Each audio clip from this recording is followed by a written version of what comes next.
What is happening, body bags? This is Austin here. Welcome back to another Wednesday review. And yes, this is a special theme week, and the theme is contained horror, which isn't really an official subgenre in horror, but it's basically horror film takes place in one contained area for the most part. So the film I picked today is an Italian horror film from the mid-70s. I think it was like 74, 75 or something like that.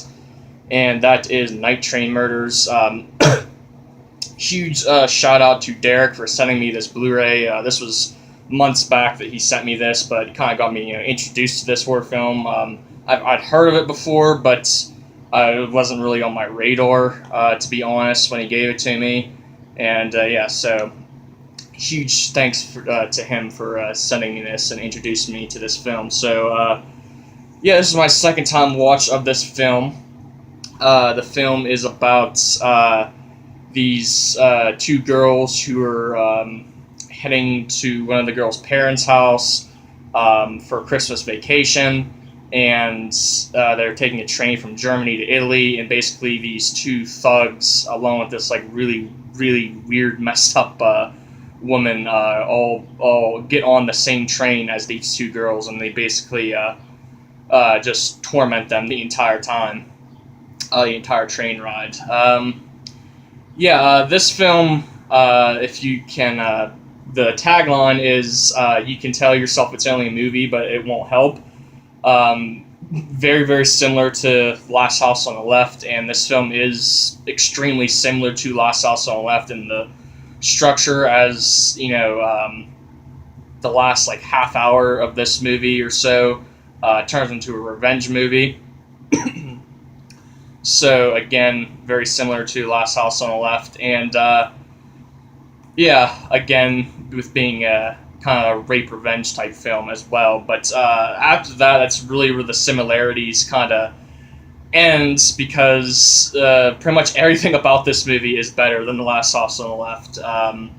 The cinematography in this film is great. I mean, it still has that really raw, kind of grindhouse feel to it, like The Last House on the Left does, but it just looks so much better. There's some really good usage of colors in this film as well, which I love when that happens.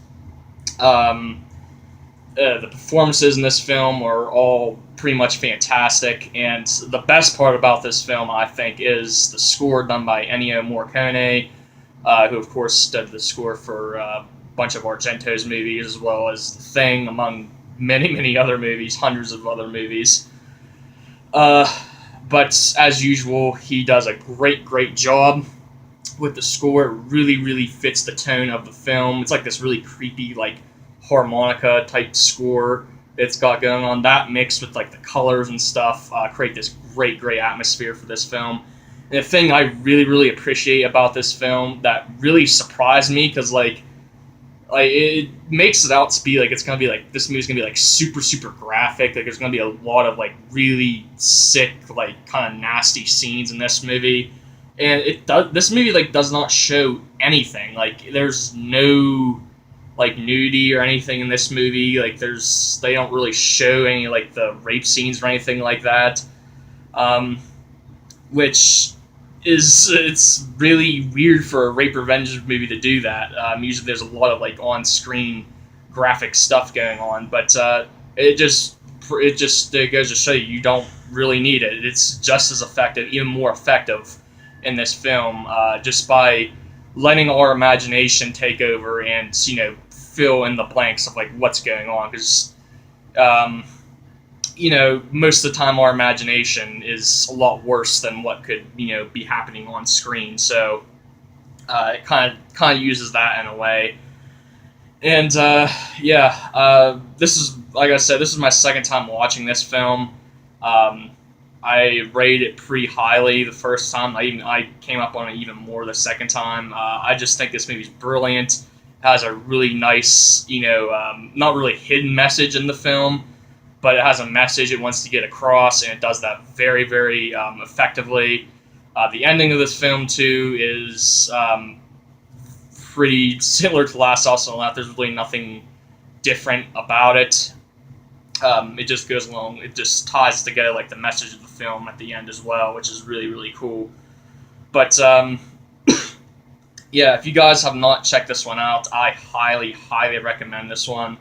I could see some people may not have seen this one or have gotten a chance to check this one out yet, but I really don't have too many negatives to say about this film other than it does drag a little bit at times. That's my only negative about it, but this film is absolutely brilliant. I can't say enough great things about it. My score for this is probably going to be 9.5 out of 10.